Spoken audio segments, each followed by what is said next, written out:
you have to be intentional to pull other people up in your organization. So the best thing leaders can do today, the most practical thing, is say, what does my talent pipeline look like? Who am I investing in? Who am I being intentional? I'm here because people invested in me, because people cared.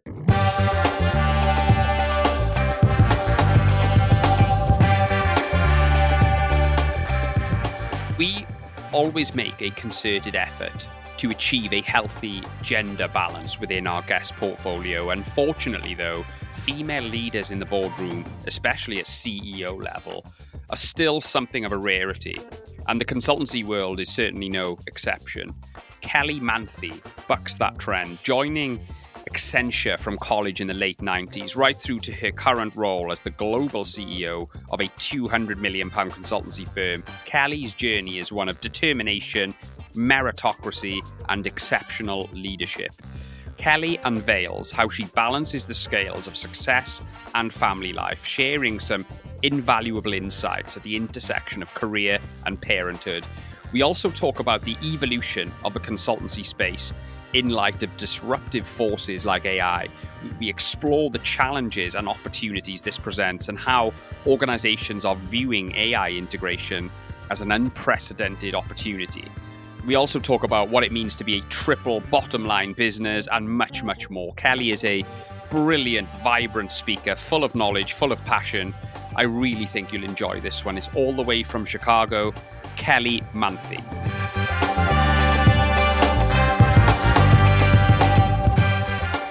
Kelly Manthey, thank you so much for coming on the Tech Leaders podcast. Really excited about this one. How are you today in sunny Chicago? Oh, I wish it was sunny. I'm doing well, though. Well, look, Kelly, I'm really excited to talk to you. There's so many things I want to ask you about. But as we always do, I want to start with the question we always start with. What does good leadership mean to you, Kelly? Oh, that's a great question. Well, I'll tell you a couple of beliefs and principles that I operate from, and certainly in the role that I'm in now as the global CEO of Kin Carta that have helped me. There's really three things. The first one is I believe the CEO's job is to be a steward of the business. It's my job to make sure that I'm delivering on the mission of the business, and that I'm the face of the business a lot of times, and that I'm this good steward of what the business stands for. Yeah. The second principle I live by is to be a good ally. And that's be a good ally to our people, to grow careers, to listen, and to really be in touch with our people and our clients and all the stakeholders that we serve. And so really it's about listening and empathy.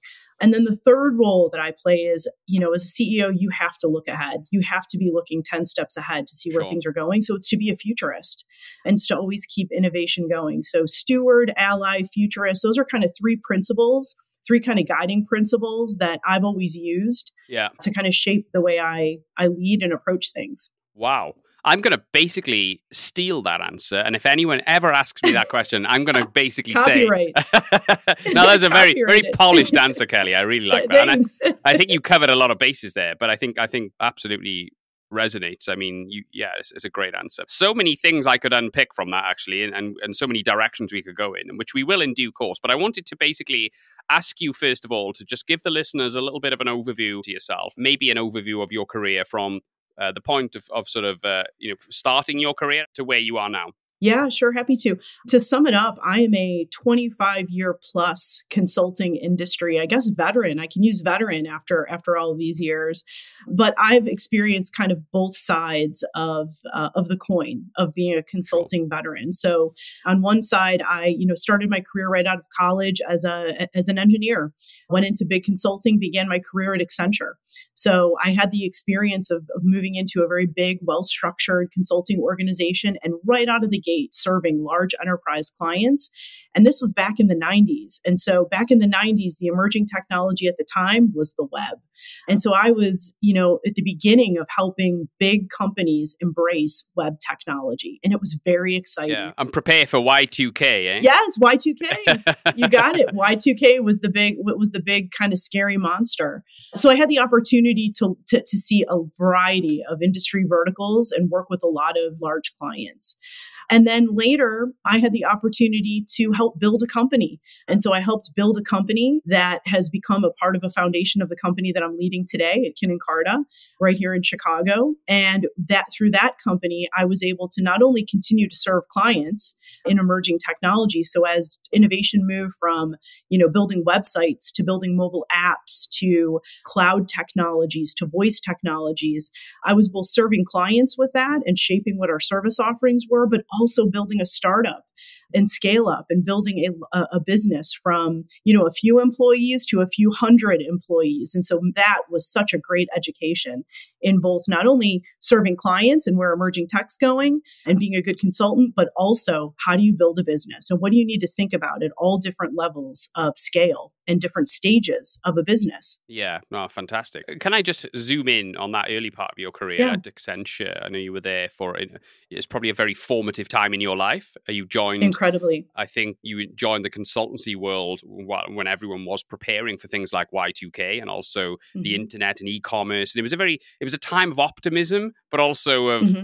a little bit of skepticism as well. Can you give us a snapshot of what that 3 years at Accenture was like? What were the main lessons you learned from that period of your career? It's some very simple things. When you're a new college graduate and you get your first job, you can never underestimate the very basic things like learning to rent your first car on your own, learning to book travel, it's really the next stage of independence, Absolutely. From graduating from college. So number one, I grew up very quickly because as in consulting, you're traveling a lot. You have a lot of autonomy. You have to be a self-starter. You've got to organize your time very well.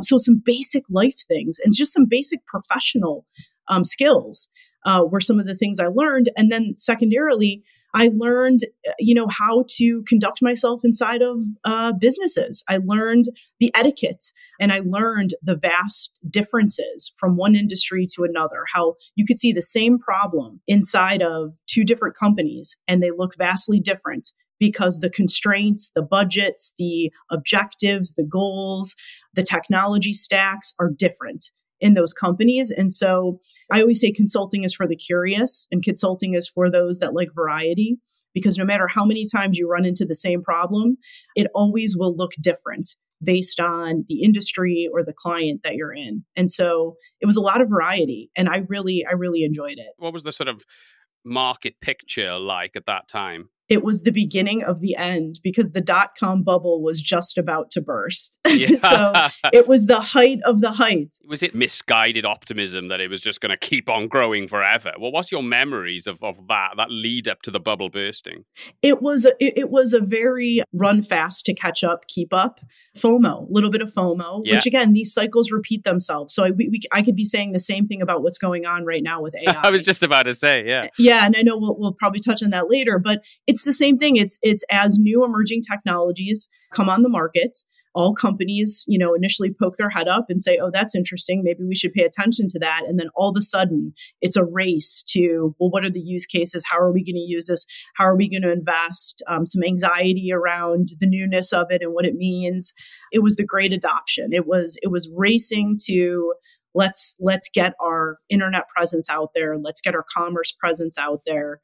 And it was a very exciting time. Yeah, I can imagine. Absolutely. So mid-2000s then, you get an opportunity to join or to leave the corporate world behind a little bit and join somebody on this journey of setting up a company essentially from scratch. Can you talk us about that decision to do that, to take that enormous risk and what you learned from that startup culture and the growth that you experienced thereafter? Yeah, I had the opportunity to join a former colleague of mine who had just started a business in Chicago. And so I had the opportunity to join him. And when I think about now, hearing you say that enormous risk, it's kind of funny because when you're single, you don't have any children, you're just that you're in your late 20s and you just feel like you have this whole world in front of you. I remember my mindset was kind of leaving the confines of a corporate world, which you inherently equate to safe, in some cases. My mindset was, what's the worst that can happen? I'll try this. And if it doesn't work out, I'll just get another job. Yeah, absolutely. Now my mindset's very different. Now married, children, different priorities, different responsibilities. That decision would look very different right now.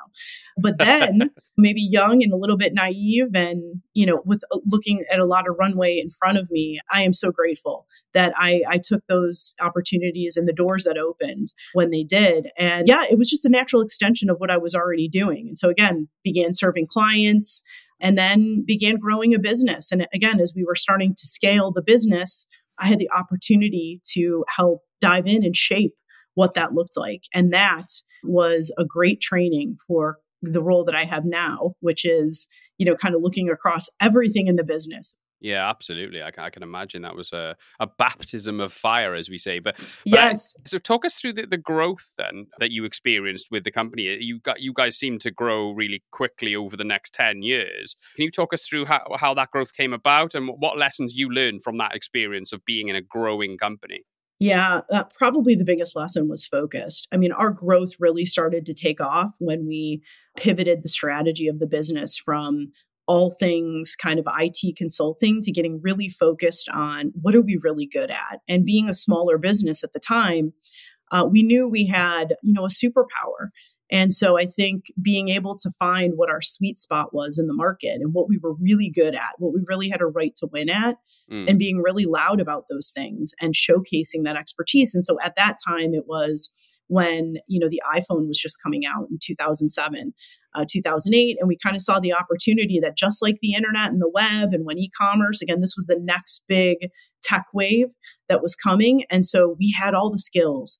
We had the know-how, and we just kind of went all in on what was the launch of mobile in a meaningful way going to mean for the enterprise. And so we always focused on large enterprise clients and knowing that any new emerging technology was going to have to integrate into probably largely a legacy IT environment. And so that matching of how do you innovate with the new thing, knowing that you've got a lot of legacy. And so we went all in on mobile and we became a mobile focused business. And that focus really grew us because we were able to specialize and get a lot of depth and then become known for that skill.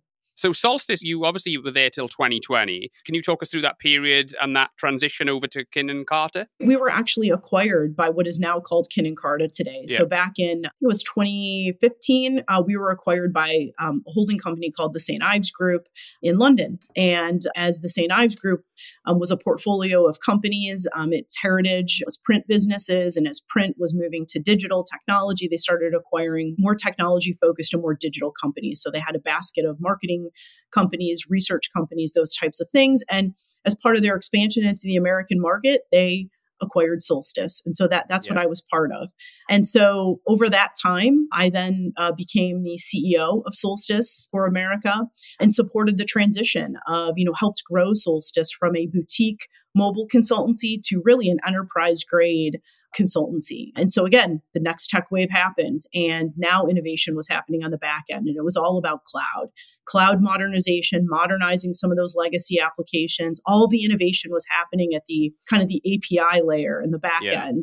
And it was helping to get enterprises on cloud. And so that's what we used to kind of grow our America's business as part of the St. Ives Group. And then in 2018, we pivoted the strategy of the St. Ives Group to be a fully integrated digital transformation consultancy. And so we brought the businesses together. We realized a lot of the businesses that we had, when you brought us together, we actually had all the capabilities that some of the larger global consultancies had. From the strategy, the design, the custom software engineering, the different distributed delivery centers to deliver work from. And so in 2020, we changed the name to Kin Carta. We relaunched the brand, fully integrated, digitally native, digital transformation consultancy, and kind of made our mark on the world as a fully integrated business, working together to serve some of the world's largest brands. Why Kin Carta? What's the story behind that name? Well, we had some help coming up with it, but the story behind the name is kin means family and carta means maps in Latin. The idea is we're a connected group of individuals, akin to a family, a team of individuals who will show our clients the way. Clever. Yeah, it is a clever name. Yeah, definitely. Clever. I wanted to ask you about your current role then. Now you're the global CEO. Could you just give the listeners a little bit of an overview of the purpose of your role and what does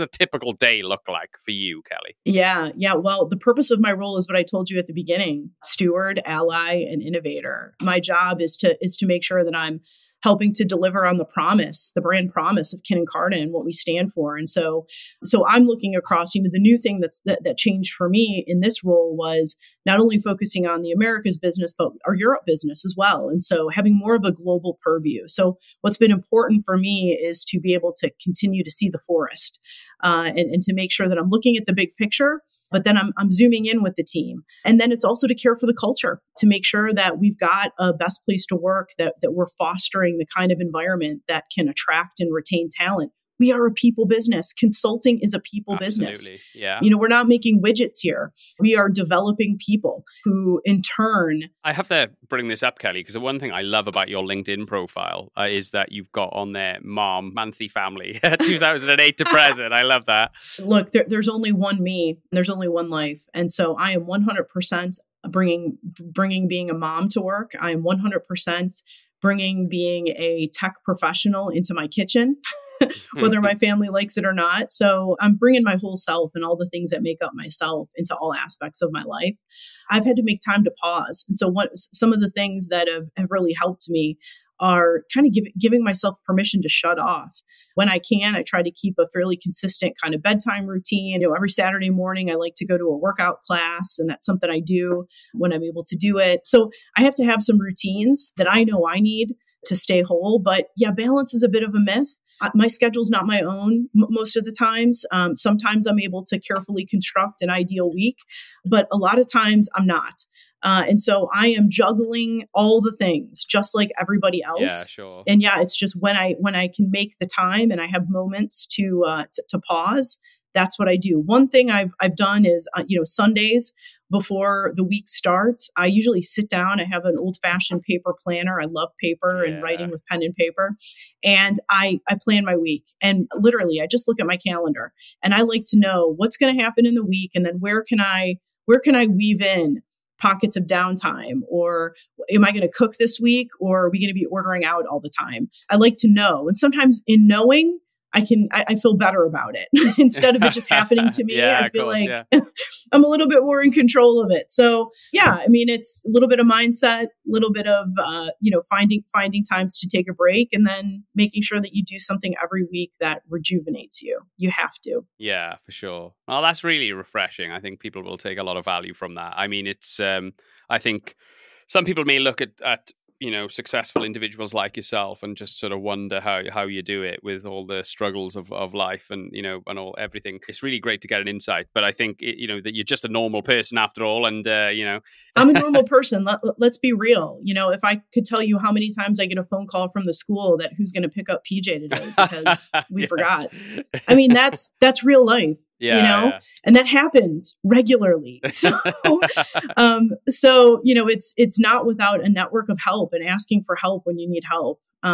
Sure. Some weeks are better than others. Some are harder, but yeah, I mean, we're all just real people trying to figure things out. Yeah, absolutely. So how do you guys go about trying to achieve a good gender balance in your workforce in Kin Carta? We're not perfect, but I've learned about the power of the pause, meaning the power of taking time to be intentional about things. So back in 2020, we became a B Corp, which means we run a triple bottom line business, aiming to strike a balance between people, profit, and planet. So kind of the social responsibility and the environmental impact that our business is making. Yeah. And that in and of itself, you don't have to be a B Corp to be a responsible business, but we realized we were already doing a lot of really great things. And so the B Corp framework gave us a methodology to hold ourselves accountable towards. And it gave us a rhythm and a routine to be able to stop and pause and ask ourselves the tough questions. Could you just explain what a B Corp is? I think it's maybe European listeners may not be aware of what that is. I know it's to do with for-profit and not-for-profit, isn't it? Can you maybe clarify that? Yes, we are a for-profit business, but the B Corp framework has several pillars to it across different dimensions that, effectively a third party rates you as being a responsible business. So we, proudly wear the badge on our website, but it's much more than a badge. It means that you're committed to running a triple bottom line business and that a third party is going to rate you and your achievement of a certain score. on the path to it. And so again, from Sure. people, planet, and profit, looking at those three dimensions, how are you doing as a business?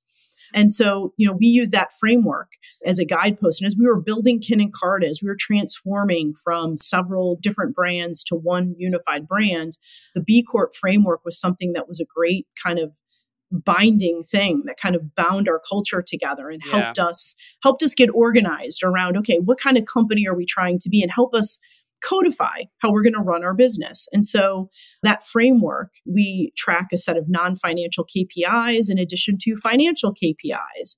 And so we pause and we have ceremonies and times where we evaluate and we look at how are we doing?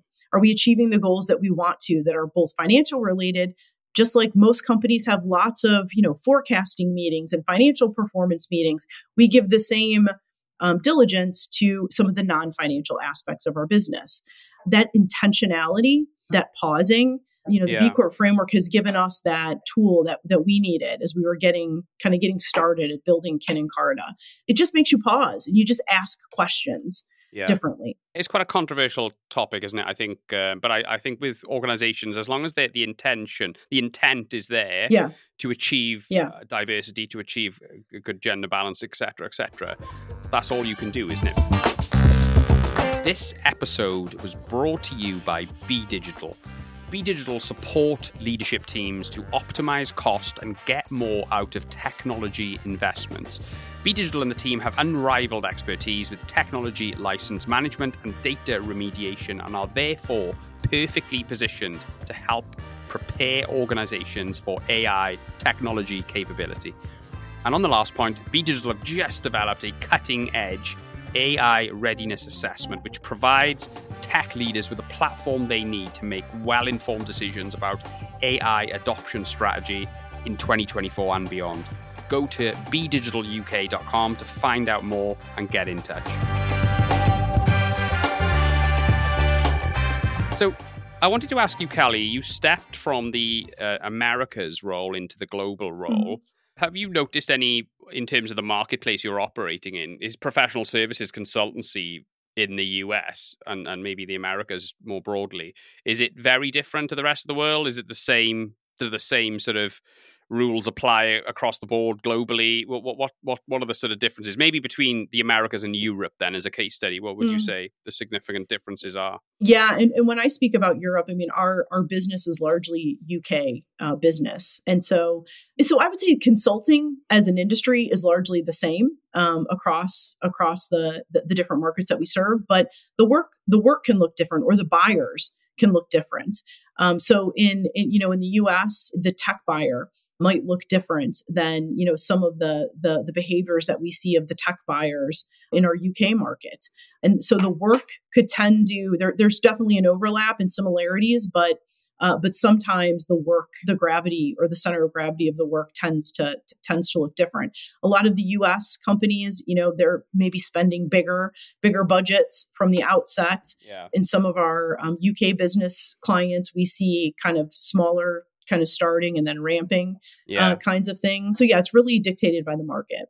So let's use this as a segue then. I want to keep on the topic of professional services consultancies, but I want to ask you about the evolution of that business model and the consultancy space. There's a lot of things changing at the moment. Obviously, AI is everywhere. Organizations are looking into the prospect of utilizing AI to become more efficient, more competitive, et cetera, et cetera. How do you envision professional services consultancy evolving over the next, say, 5 years in light of these emerging challenges, shall we say, and opportunities as well through less maybe specifically on in terms of AI? Do you think the professional services are going to have to evolve, or do you think the same paradigms will apply?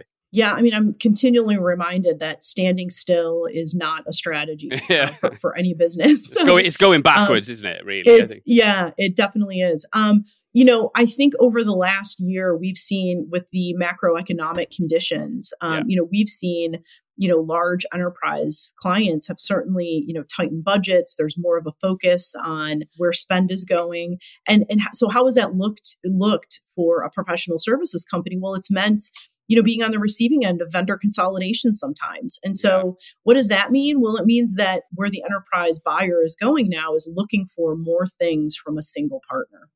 And Sure. so when you look at the M&A that's happening in the professional services space, it's acquiring more capabilities to be more of a one-stop shop for the clients that we serve. And so I think that's one thing, separate from AI, that is one thing that we're seeing in the consultancy space is that, clients want fewer, deeper relationships. Oh, wow. Okay. And in order to serve them, you need to be really great at those things. And so where I think AI is going to come in is it's going to continue to help make more efficient the work that we do. So just like, any company is saying, what can we automate, or what's the power of AI to make this process more efficient, reduce manual work? It's the same for consulting, whether it's research, the research that we do, the notorious PowerPoint deck that consultancies are notorious for putting together. Yeah. But it's like, how can we make application development, engineering? Again, I don't believe AI is going to replace engineers,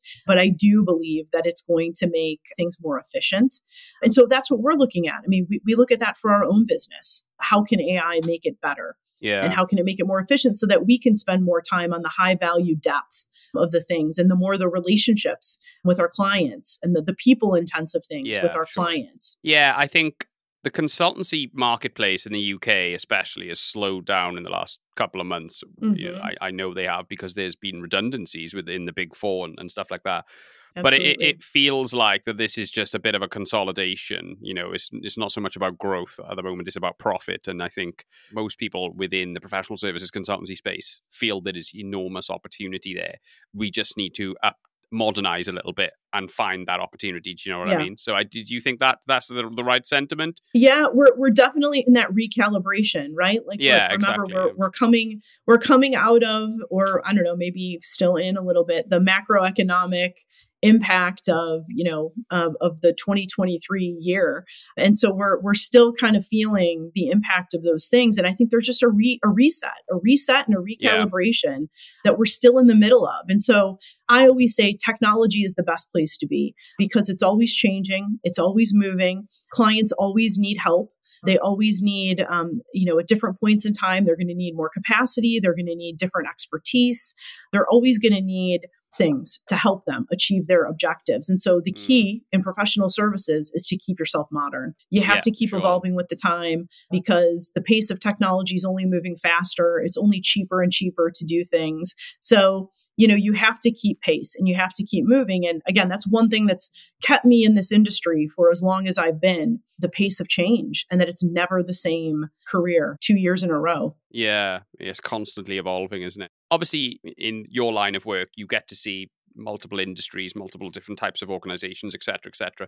In your opinion, and from what you're seeing, are organizations responding and looking at AI now as a real value proposition to their business? And are they moving quickly enough? Or are there a lot of companies still burying their head in the sand and hoping this will all go away? What are you seeing in generally in the marketplace at the moment, Kelly? Overall, nobody's standing still. Everybody is asking the right questions about what does this technology mean for our business, and what are the important high value use cases it can solve. And so we're probably, I don't know, maybe peaking in the hype cycle right now, close to peaking in the hype cycle of the promise of AI. We're in 1998, aren't we? With pets.com. It's like, anything with .com on the end is worth $20 million with that's it. Like two days of trading. And That's it. You want to sell your company, you put a .ai at the end of it. Now companies are saying, where are the high value use cases? And so I think we're getting to the good stuff now, but it's still early days. It really is still early days. But you have to, again, we serve the enterprise. And so when I look at the journey that the enterprise has been on, they've got their cloud platforms in, they're aligned with, Microsoft, Google, Amazon. These are the foundations that run enterprise businesses. And so when you look at what those companies have been doing, the big tech players, they've been retooling and rolling out new AI-driven modules and tools and accelerators, right? And they've added that to their capabilities. So now enterprises who are already leveraging and made big investments in these platforms are saying, well, I have the tools. How am I going to use them? Which use cases are the right use cases to use them for? How do I get the most value out of them? And so that's where we're helping our clients the most. We're helping them with get the use and the value out of your investment in these cloud platforms. And often the innovation starts at the data layer as it relates to AI. So most of the AI conversations we're having start with, hey, we want to do this. And it's like, okay, well, to do that, where's the data to do it? And it really has been a catalyst to kickstart where the next priority on the digital transformation agenda is, which is the data layer. Yeah, the rubbish in, rubbish out principle applies, That's right. Doesn't it? If you haven't got very well organized data, then you're not going to benefit from these tools, are you? So, yeah. So you can absolutely get started and run POCs and experiment without having a holistic data strategy executed and implemented, but to scale and to do something enterprise grade, once you found the use cases or the opportunity, eventually it'll come back to let's get our data estate in order. That's where we're seeing most of the innovation happening now. Yeah, for sure. I wanted to ask you specifically about Copilot. How impactful do you think that tool will be, and how successful do you think that product will be? Again, I think we're, in the early stages of it, but, our engineering practices are evaluating it and using it now, to look at what are better ways that we can serve our clients to be more efficient, and what are the opportunities with it. So again, I think it's the first of probably a series of evolutions that we're going to see in how to become much more efficient in doing tasks. So it's probably not the end all be all answer, but it is the beginning of the evolution towards becoming more efficient. I absolutely agree. I think jobs displacement is something, there's a lot of cynicism around, obviously we're in the people business, and so this particularly affects us, I suppose. But I think a lot of people are talking about AI as replacing people and having an enormous impact on certain careers and vocational paths, and just really disrupting that. And swathes of people being out of work as a result of bots and things. What do you say to that, Kelly? And what do you think about that? I'll give you a real life story. I have this conversation with peers all the time. And a peer of mine who leads the stores that you see in airports. So if you travel through the airports, you've probably seen some of the evolution of those stores where now it's kind of the Amazon Go experience where you scan in with your mobile phone, you grab and you go. And so the inkling there, the initial reaction is, well, we've just replaced cashiers. We don't need technology is taking jobs away again. And in talking with this friend of mine, he said, yeah, but it's also created a whole bunch of new jobs around supply chain, and we have to refill the store more than we ever had to. So because people are buying more things and it's easier, it's more frictionless. So it's just that technology, AI, whatever is shifting where the jobs are. It may be changing some jobs, but it's shifting where the jobs are. And so I'm an optimist. I don't tend to feed into some of the doom and gloom. Robots were supposed to take all of our jobs too.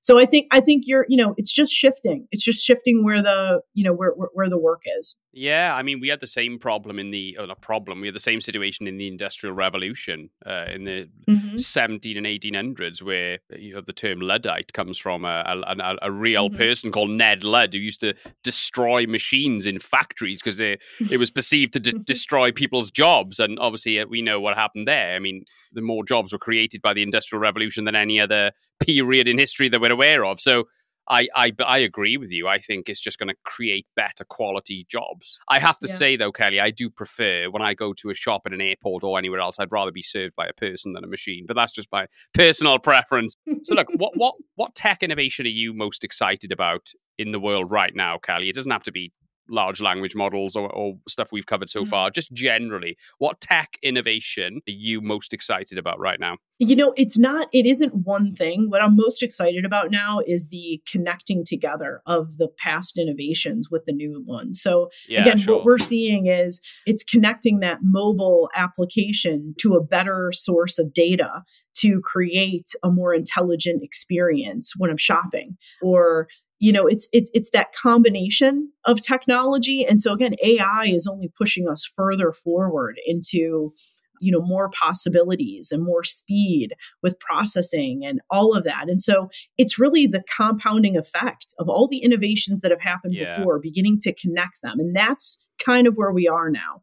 Instead of rolling these things out in isolation, from the front end layer to the cloud back end API layer to the data layer, then you add in the AI layer on top. It's the power is in connecting these things into experiences, absolutely. into intelligent experiences. And we're there, like we're doing that now. And so I'm really encouraged and excited, even as a consumer myself, of the tech that I use, every day, of the power in connecting these things and making it better. Yeah, I interviewed a robotics expert recently, and we were talking about robotics is really exciting, AI is exciting, but the most exciting thing is generative AI and sophisticated large language models collaborating with sophisticated robotics technology. Do you know what I mean? So that's where a lot of magic is going to emerge from that. We're going to have robotic shopkeepers, for example, before we know it, I'm sure. But I agree. It's the symbiotic nature of technology that's the most exciting thing, isn't it? Although there are some incredible tools popping up here, there, and everywhere at the moment. But so, are you just a pure play consultancy firm, Kin Carta, or do you create software products as well, or you just stay on the people side? We're builders. So we build software for, we don't have our own products that we're building and selling. We do custom solution strategy and development, experience design for our enterprise clients. So we're building solutions for clients, not building products for ourselves to sell. In terms of like the evolution on the landscape and AI and so on and so forth, and all this noise going on in the background, what are the biggest challenges at the moment for professional services, consultancy firms? Do you think over the next 5 to 10 years, what challenges do you need to overcome, do you think, Kelly? Well, as with any tech evolution, as new advances come on the market, we have to reskill, upskill, keep our workforce modern. So going through the process of making sure that we're keeping everybody upskilled and modern on where technology is going is a priority. Training programs, all that. We launched a data literacy program a couple of years ago to really usher our whole workforce into the next era of where the priority was going to be on the digital transformation agenda. And so it's our job to make everyone literate in what's next. And so that was data. And we're doing the same thing with AI technology. So tools like Copilot and, the vast array of tools out there, making sure that our workforce we got to be ahead. We got to be, a few steps ahead of where the enterprise is ready to adopt these things. So keeping skills sharp is a priority, and then also continuing to evolve our strategy for what's next, because we're already thinking about what's behind AI, what's the next thing, where are we going next? You have to incubate those things early. And so, we kind of follow this, kind of 70-20-10 model of like 70% of our time is spent on the things here and now and what our clients need right now. 20% of our time is spent on what's near, what's coming up. And then 10% of our time is spent on the things that, not all of it's going to hit mainstream. Some things are going to be a flop, but we have to be looking at those things. I love that. I'm going to steal that as well, Kelly. Go for it. A lot of copyrights here. We'll have a lawsuit out now in a year's time. But gold dust. We've had so much value from this conversation. I think we've covered some really, really good areas here. I wanted to bring the conversation back to you, though, Kelly. Okay, you're obviously a busy individual. We've talked about how you achieve balance and stuff, but I wanted to ask you about productivity. Got any tools that you've used, Kelly, or anything that you've integrated into your daily routine? Any AI tools, plugins, anything like that? At the risk of ruining my reputation as a tech CEO, I'm using nothing. I am, again, pen and paper. It's like the more widgets, the more bells, the more automated messages, it just ramps up my stress level. So for right now, I'm good. I'm good right now, but I'm open. If anyone's got a great tool, I'd love to hear about it. Well, you know what? Pen and paper has got more provenance and more positive reviews than any other tool that's ever likely to exist. So I think you're probably in the majority there, not the minority, Kelly. I'm the person that I shut notifications off. I'm like looking for less bells and whistles just to contain my focus. Yeah, I think that's a good point, actually. I think I've spoke about this book many times on this podcast. There's a brilliant book by Cal Newport called Deep Work, an American author. And he talks about how, having regular distractions, like having your email open while you're trying to create a board report, for example, or write a blog. Terrible. It's just absolutely toxic because it keeps you in that shallow state of concentration, which is just not good for creativity, and if you switch off all of the distractions, this is why authors go and spend times in a hut in the middle of nowhere to get to do their best work, because you go into this hyper concentration mode where that's where all the magic happens. So it's interesting that you say about removing distractions. That's a very powerful tool. So I wanted to ask you a couple of other questions before we wrap up then. If you could have a coffee with anyone in the world, or it doesn't have to be, it could be someone who's passed away if you like, who would you choose? Who would you spend 45 minutes over a Starbucks with? Two people. The first one is my dad. So I lost my dad when I was 14, and I would love 45 minutes with him right now just to talk to him. Yeah, for sure. Yeah. So that's number one. Number two, business-wise, I am a huge fangirl of Mary Dillon. She's the CEO of Foot Locker. She's a Chicago girl. She led Ulta. She had a leadership role at McDonald's, I think, as her CMO. I'm a huge fangirl of hers. She's just seems like a real person.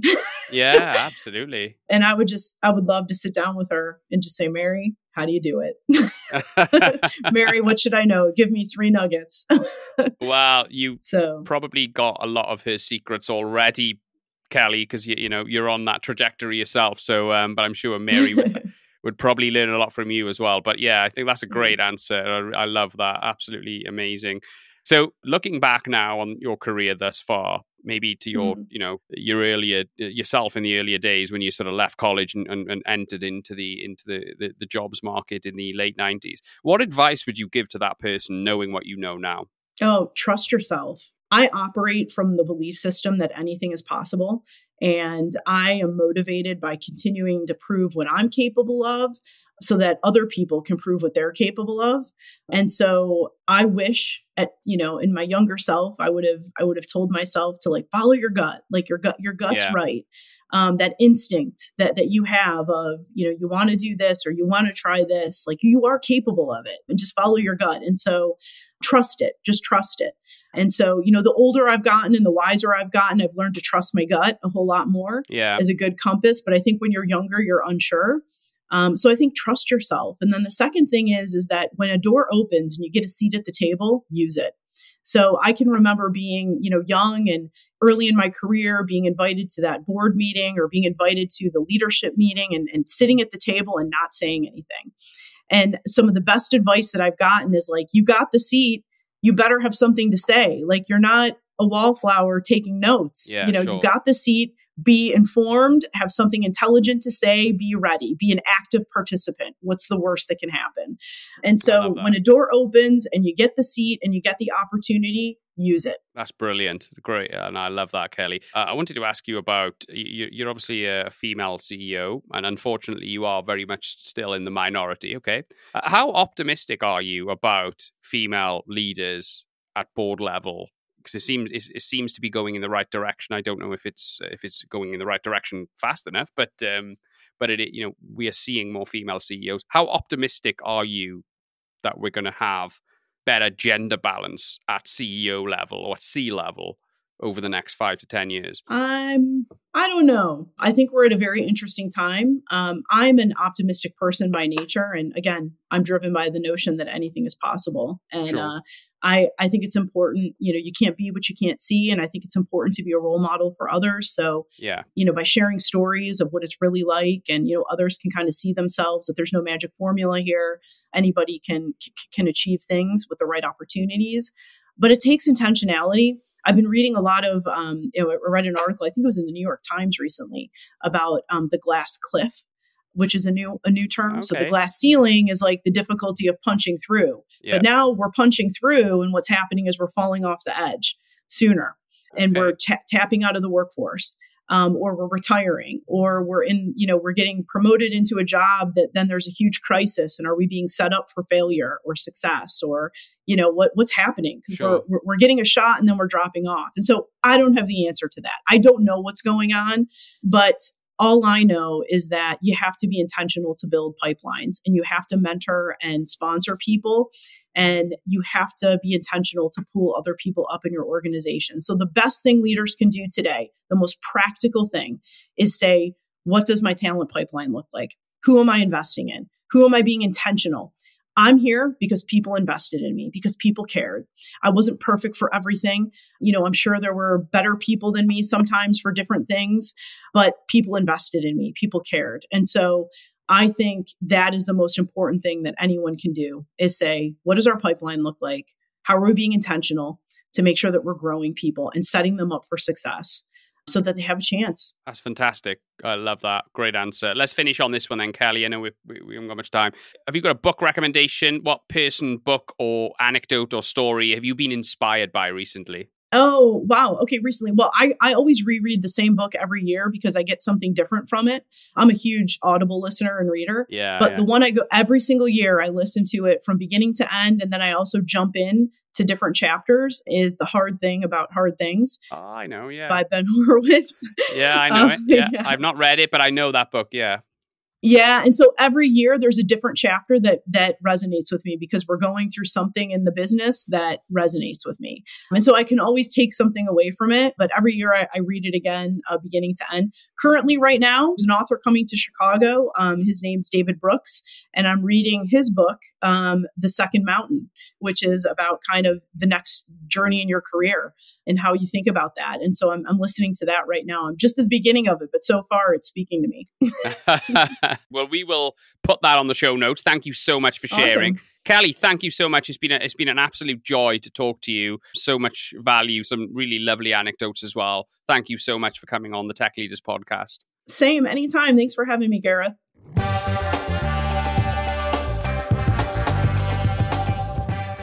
What a fantastic interview. I'm constantly amazed by the confidence and poise that many American guests seem to effortlessly exude in front of camera.